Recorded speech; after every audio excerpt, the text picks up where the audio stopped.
sommes réunis ce matin sur une question fondamentale qui porte sur le conflit homme-faune, qui, comme vous le savez, depuis le coup de libération du 30 août 2023, est devenu une question prioritaire de développement de notre pays, puisqu'il a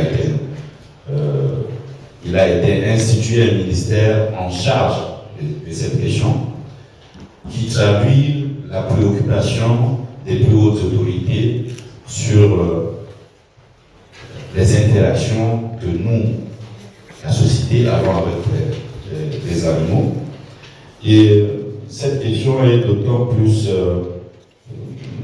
mise en avant par le fait que nous avons dans notre pays un très grand nombre d'éléphants qui deviennent aujourd'hui une source de nuisances pour les communautés en dévastant les plantations, etc. Donc, pour la recherche scientifique, c'est un débat extrêmement important sur lesquels nous travaillons, pour lesquels nous devons trouver des solutions pour aider, atténuer, réduire ce conflit et faire en sorte que la biodiversité, qui est notre ressource première aujourd'hui, donc demain, soit considérée comme un avantage, comme un atout fondamental pour le développement de notre pays. Donc, cette conversation qu'on va avoir aujourd'hui vise cet objectif. Comment coexister, si j'ose dire, de façon pacifique avec les animaux et comment faire en sorte que cette coexistence puisse nous permettre de développer une économie forte et importante. Je suis sûr qu'au sortir de notre débat, on va faire des recommandations qui vont permettre aux plus hautes autorités de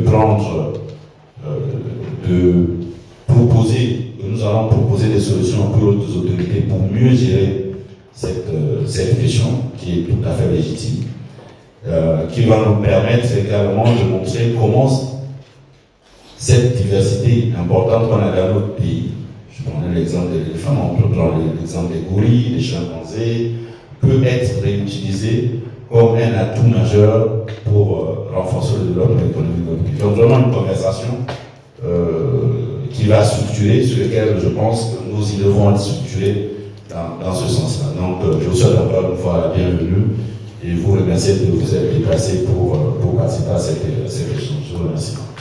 Je voudrais remercier le Sénarest qui nous donne l'opportunité d'accueillir cette table ronde au lendemain de la déclaration du président de la transition à la COP28, mais aussi de sa déclaration dans le sud du Gabon.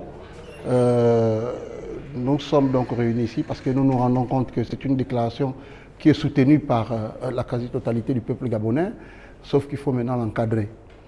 Il faut l'encadrer pour que nous n'ayons pas une perte en biodiversité. Mais de l'autre côté, il faut reconnaître qu'il y a des vies humaines et malheureusement, il s'est même trouvé qu'au moment où le président se rendait dans le sud du Gabon, nous avons perdu des compatriotes à la suite d'un accident avec un pachyderme dans le département de Ndolo. Donc, ce que nous souhaitons simplement aujourd'hui, c'est que nous fassions un point global. Le président nous a fait l'honneur de nous recevoir à Dubaï pendant la COP et nous lui avons demandé d'organiser un conseil présidentiel sur le climat et la biodiversité pour faire le point. Mais nous considérons aussi que cette décision est une décision face aux réalités du pouvoir et aux réalités politiques. Et ce qui est positif aussi, c'est que la question du conflit homme-faune, il n'en est pas comptable. Au lendemain de cette élection qui a permis d'avoir ce coup de libération, nous avons vu dans la quasi-totalité des provinces les femmes se lever pour manifester. Donc c'est une réalité. Maintenant, avant que de continuer à demander à la communauté internationale, faisons le point, faisons un audit des fonds de la conservation.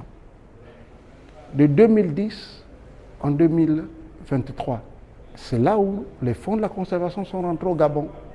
Et à partir de ce moment, voyons comment nous encadrons et voyons comment nous régulons. Même en Europe, pour prendre le cas de la France, quand il y a plus de loups, on finit par les tuer.